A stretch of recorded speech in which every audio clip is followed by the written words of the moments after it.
Hello everybody, welcome back to my channel. My name is Kayla Stukins. This is my book review channel. Today I'm going to be ranking the Harry Potter books and just telling you a little bit about why I chose them. I am also doing this before I'm doing my reread. I read the first one last week, the first book, and I'm going to be reading the rest in the following weeks. But this is just going to be so I can keep track, like, my list of books before I do my reread, because I read them a year ago, like when the pandemic started, and I'm just gonna read them again and then to say my thoughts on my channel, and then sorry, that was my phone, do a second video after I read them all that lines them up again or ranks them again, you know what I'm saying? Also, I finally have like a whole set, this is a mess, of all my books. You can probably hear the books scraping against my mic. Oh, look at them. Oh my gosh, there's a lot. These are big books. Is that 7? Yeah. Oh, and I didn't put Cursed Child in here because I haven't read it yet. So, I'll read it eventually, you know what I mean? But right now, I'm just doing the main 7 that were written by J.K. Rowling. I'm so sorry if it is like up against the mic a whole ton. If that is the case, I won't find out till after and you can deal with it. Okay, here we go. Let me start. So I'm gonna start from 7, my least favorite, go all the way to the first. Keep in mind that my 7th favorite is still one of my favorite books. Like, the series is one of my favorite ever. It's just I am going to rate on how much I remember enjoying reading it, and I don't know, just the plot and how much I loved it. So remember, keep in mind before I pull this book out, you probably just saw it, that I still love this book. 7th book is The Chamber of Secrets. Now listen, this movie and this book is so amazing. I absolutely love this. This is the first time we ever see a Horcrux for the first time, aside from, you know, Harry, and we get hinted at it in the first. We'll get to that one and that one, that ranking. But first time we ever see a Horcrux, we get to see, you know, Tom Riddle. Oh my goodness, my phone. We get to see Tom Riddle, and then, you know, rearranges letters to I am Lord Voldemort. I think that's such a clever way, because like Tom Riddle, you hear the word Voldemort and you're kind of like, that's a weird name. But then you're like, no, it kind of makes sense for an evil lord. And then you hear Tom Riddle and you're like, yeah, okay, that makes sense. And then, you know, that they're the same name just mixed around is it's so clever, you know what I mean? And we get to see Dobby for the first time and his like really cryptic warning, you know, how Harry feels a sense of seclusion from Hogwarts and from his friends, you know what I mean? And like, he just is so bummed when he gets Dobby's warning that he can't go. And then he goes to Hogwarts anyway because he's a 12-year-old boy and he's like, I'm going. And then all heck breaks loose and Voldemort tries to murder him and his friends and everyone at the school. But we also learn, you know, that Harry's a Parselmouth, which is super cool because, like, he had the snake scene in the first book.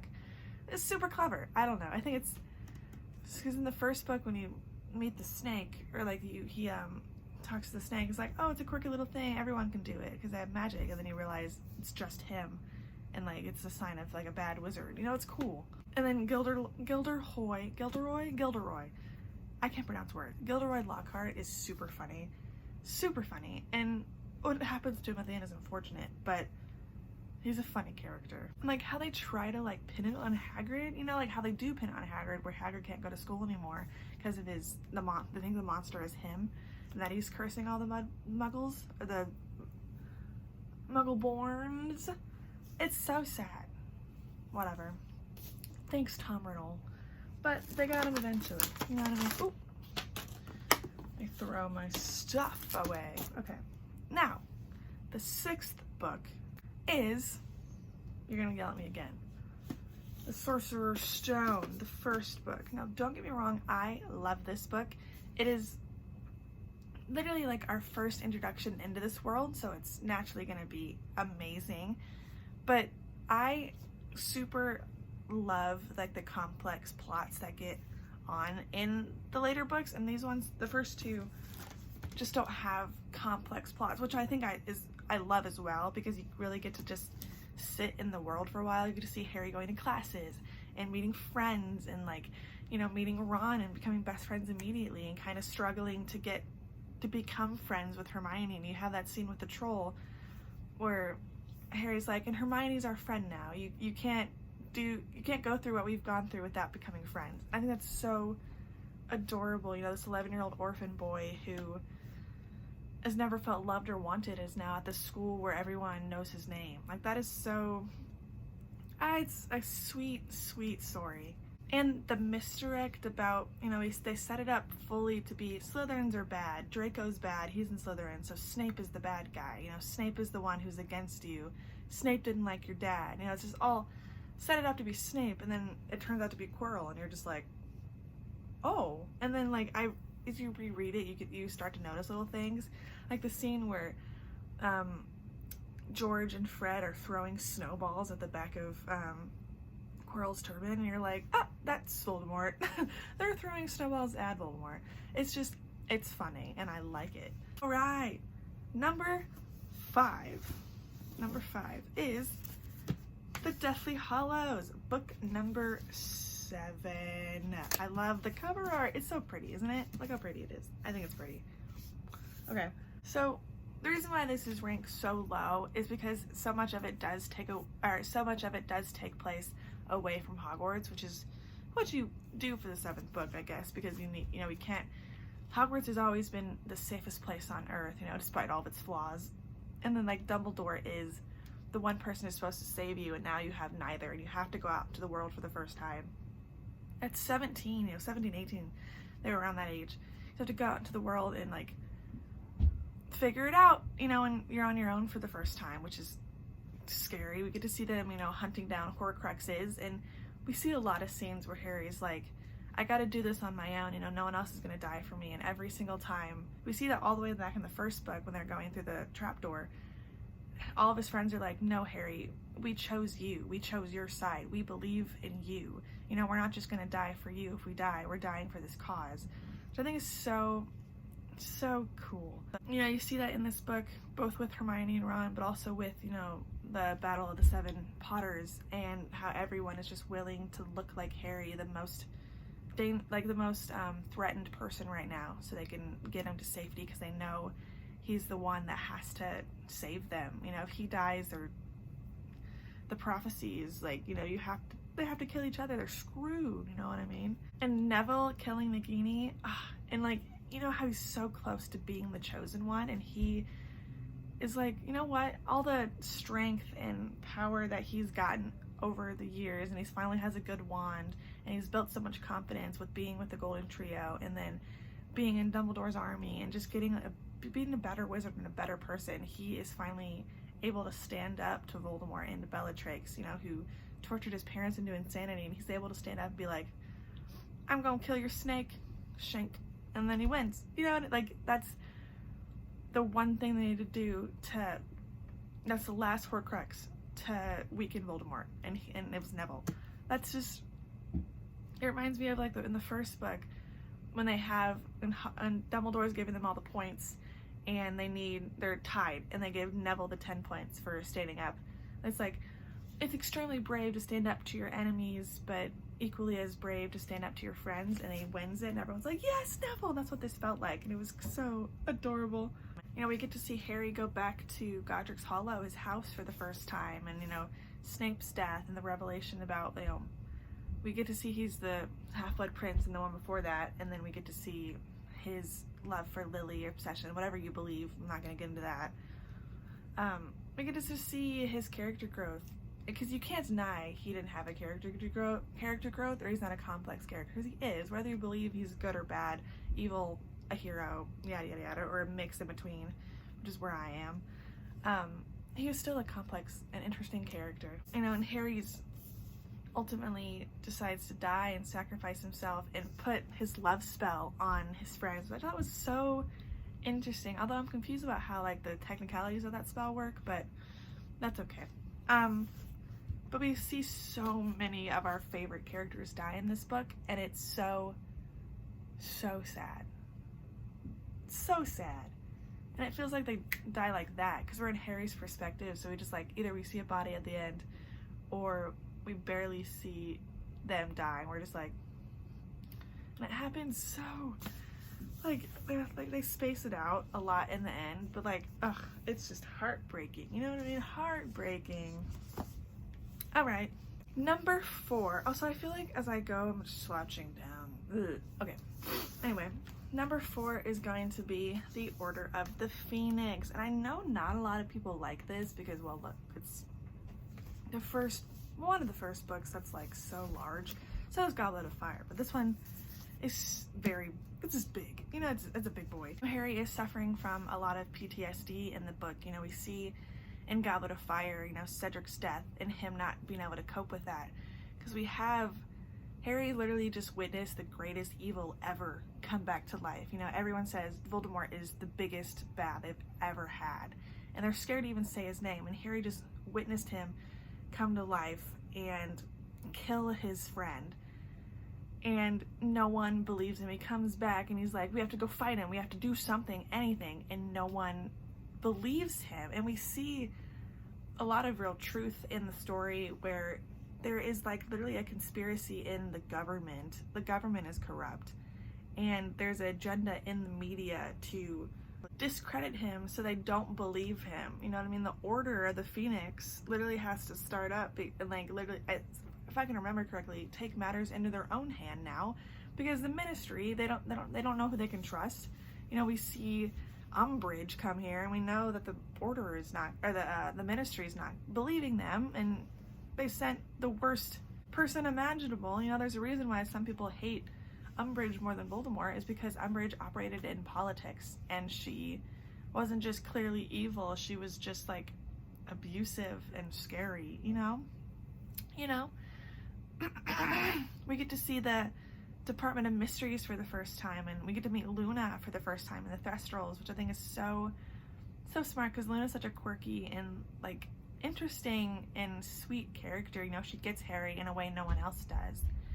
And you know, the whole was Sirius. I don't even want to talk about that. I'll talk about it in depth in the review, but like, just kills me how they missed it so many times, how they could have saved him. He didn't even need to go to the Ministry. You know, you get to see the beginning of Dumbledore's army in this, like, you get to see, it feels like it's the beginning of the big war that it's leading up to in the 7th book. You see the Ministry trying to take over, the bad guys in the Ministry trying to form like a coup. You have the Order trying to stop the war and also keep everyone's head on because there's a war starting and no one believes Harry. You know, like, he's seeing the Death Eater starting to go over to Voldemort's side. His friend's parents go over to Voldemort's side. Draco. He sees these people starting to align with Voldemort and no one believes him. And then they see him and they're like, oh, he's back. Like, duh. Harry told you that at the beginning of the year. You didn't believe him. Or last year. You didn't believe him. He is literally the most important person in your world and has defeated Voldemort 4 times. Or like, defeated Voldemort multiple times now. Maybe it's 4 times. 1st book, 2nd book, 4th book. Yeah. Or he came face to face with Voldemort 3 times, and then when he was a baby. And you don't believe him. Guys, listen to Harry. Like, come on. Alright, the 3rd book is, interestingly enough, the 3rd book. Prisoner of Azkaban. So this is, I think, my favorite movie. Because I'm not the biggest fan of, like, time travel, because there's always some plot hole with it. Because, like, she just kind of destroys the time turners after this book. Which was an interesting plot for this book, but then it didn't continue on, so just like, okay. You know, the revelation of Pettigrew being Ron's rat, Scabbers, and also being the one to give up Harry's parents. You know, we think it's Sirius the entire time. We get to meet Sirius in this book. And you think Lupin is selling Harry out. Sorry, my hair is a mess today. You think Lupin is selling Harry out and is friends with Sirius, but he's really just friends with his best friend because he knows deep down Pettigrew is the one who did it, even though even Lupin himself admits he thought it was Sirius at one point. You know what I mean? if I can remember right. You know, we get introduced to the secret keeper concept where you can literally hide in plain sight if someone has your secret, which I think is so crazy. And there's like plot holes with that whole thing, because like they say in a later book, you know, I'll go into it later, but they say in the later book that you can be your own secret keeper. In the 7th book, I think they mentioned that. So it's like, why wouldn't Lily and James just do that and stay hidden forever? You could stay hidden forever, because like if you don't come out of your house, you don't tell anybody, and you're safe forever for the rest of your life. You're fine. Voldemort can't find you. Here you have the Time Turner, which is super interesting to see them be like, where's Hermione? How is Hermione in 2 places at once? What's going on? And then you find out why at the very end. And it also is like the first real instance of someone telling Harry he has to do something for the greater good. You know, they're like, I can't sign your permission slip because, you know, it's for your own good. And he's like, I already faced Voldemort before. Like, come on. Let me go to Hogsmeade and get a butterbeer. Like, let me go, please. We get to see Trelawney and her prophecies. You know, I think this is the first book she appears in, because she has the thing, the Grim. And, you know, we think she's just a fake. And, you know, we find out later she's not, and that she does have sometimes real visions, but she is a funny character.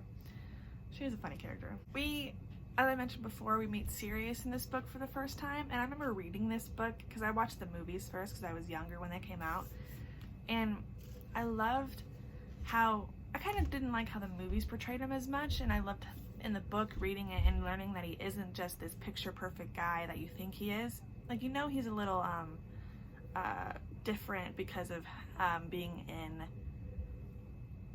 Azkaban for so long, but he's not a great guy to his house elf or to his friends. You know, he's just it's not the best thing, but I love that every character has these black and white. Even Harry, you know, is this gray character. He does some terrible things sometimes. Terrible, yes, but great. Anyway, the second book, and honestly, these 2 next books, you know what they are these 2. They are both easily could be number 1, and they might change in the read through.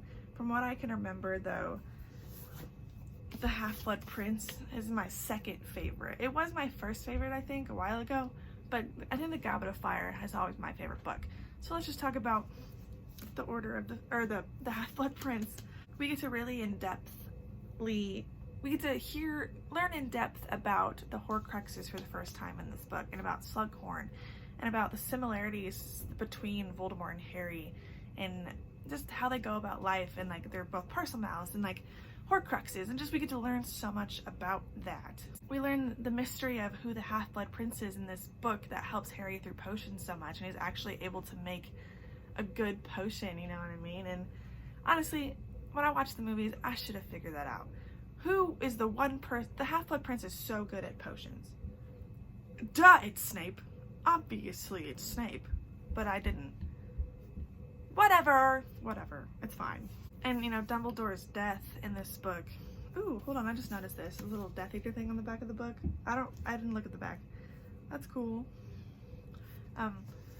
As I said, and previously, you know, in the Deathly Hallows one, Hogwarts is a safe place, and everyone always says, you know, as long as Dumbledore's around, he can't touch you. And then all of a sudden, Dumbledore's dead, and Harry's like, fantastic. And like Dumbledore like binds him up like with a spell until he can't move, and he just has to watch his mentor die. And Harry, you know, it's just, he has so much weight on his shoulders, and we have to see him go through so much in this book, and it's insane. I know it happens in the movies. I'm pretty sure it happens in the books too. The unbreakable vow between Snape and Narcissa, that, you know, Draco was supposed to kill Malfoy, and if they didn't, they would probably kill, or Draco was supposed to kill Dumbledore, and if they didn't, they would probably kill Draco and his entire family if he didn't listen. And Snape, you know, vowed, both Snape and Dumbledore, even at the end when they knew Dumbledore was probably going to die, they still wanted to keep Draco from becoming a murderer. You know, Dumbledore gave him opportunities to put his wand down, and Draco was just about to, if I can remember, he was just about to, before they broke in. Snape, you know, Avada Kedavra. But they were both, Snape and Dumbledore wanted to keep Draco from it all, even though he was right in it.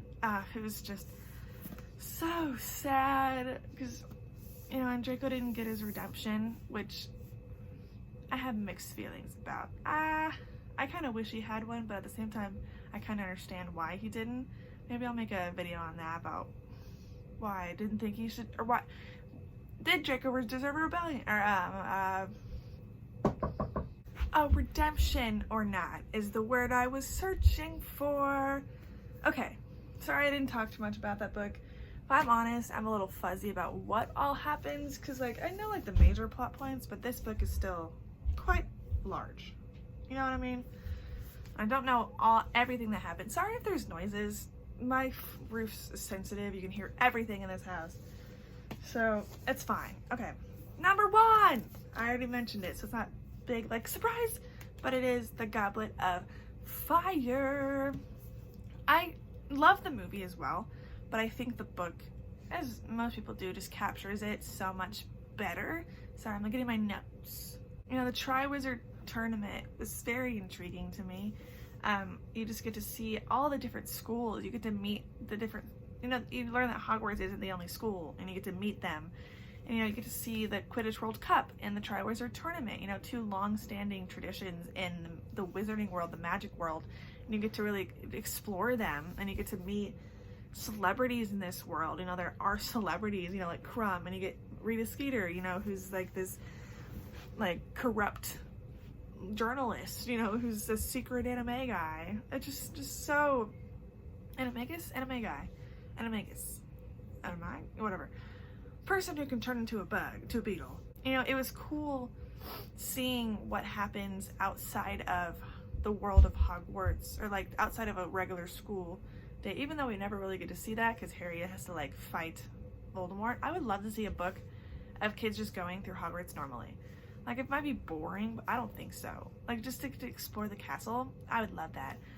Anyway, but like, you get to, I don't know, you meet Cedric for the first time, you know, and throughout this book, we do get to see Harry operate around Hogwarts without the impending threat of Voldemort for the most part, up until, you know, the end, where he's in the graveyard and he sees Cedric die, and he sees Wormtail, you know, Pettigrew, who got his parents killed, and Voldemort in the, you know, the flesh. Terrifying. And Cedric's death was the first real indication that these books aren't for kids anymore. You know, it's a real casualty other than like one that happened off screen. You know, it gets really dark, and you know, this Cedric is like this innocent kid who, yes, he dated the girl Harry liked, but he helped Harry through a lot of stuff, through the tournament, through the tasks, and he's just a nice little Hufflepuff, and all of a sudden, in a blink of an eye, he's gone. We get to see the killing curse in action for the first time.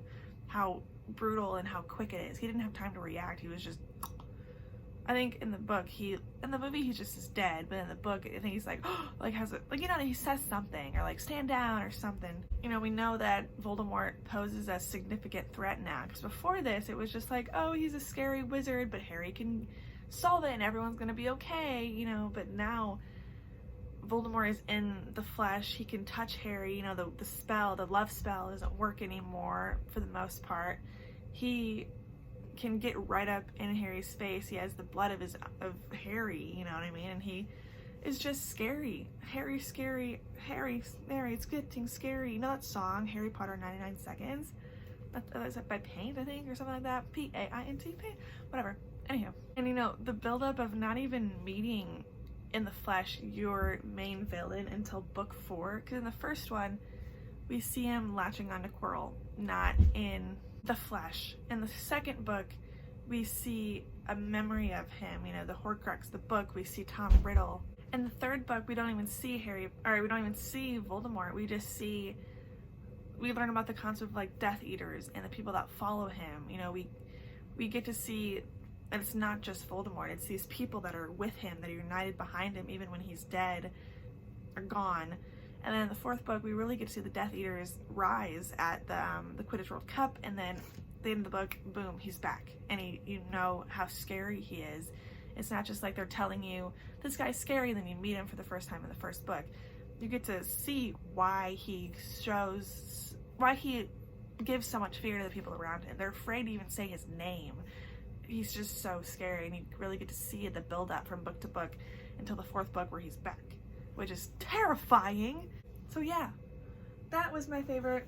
I just think there's a lot of cute scenes because we do get to see all the friendship and, you know, competing in tasks and, you know, I don't know, and just the reveal of Moody not being Moody and, you know, Dumbledore knowing it's not Moody, because in that moment after Harry came back and Cedric was dead, Moody never would have taken Harry away from Dumbledore, and he's like, no, something's wrong. It's just so clever. I love these books. I love these books. They're some of my favorite series ever. And yeah, that was my ranking. I can't wait to read the rest of them. I'm starting The Chamber of Secrets. I started it yesterday. I only got through 2 chapters because I was tired, but I'm really excited to read the rest and share my thoughts with you. My next video is going to be coming up next Monday for the first Harry Potter review, the Sorcerer's Stone, Philosopher's Stone, whichever country you're in.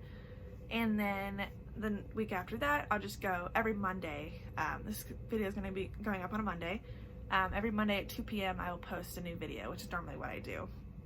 So yeah, if you liked this video, you want to hear more about Harry Potter, more about any of the books I read, just more about my thoughts, subscribe if you want, hit the bell. I don't know how to YouTube. Just do if you want to. Cool. Okay, bye everyone. Sorry if I'm looking at the camera. I always forget. I look at myself because I'm conceited. But okay. Bye. Love you.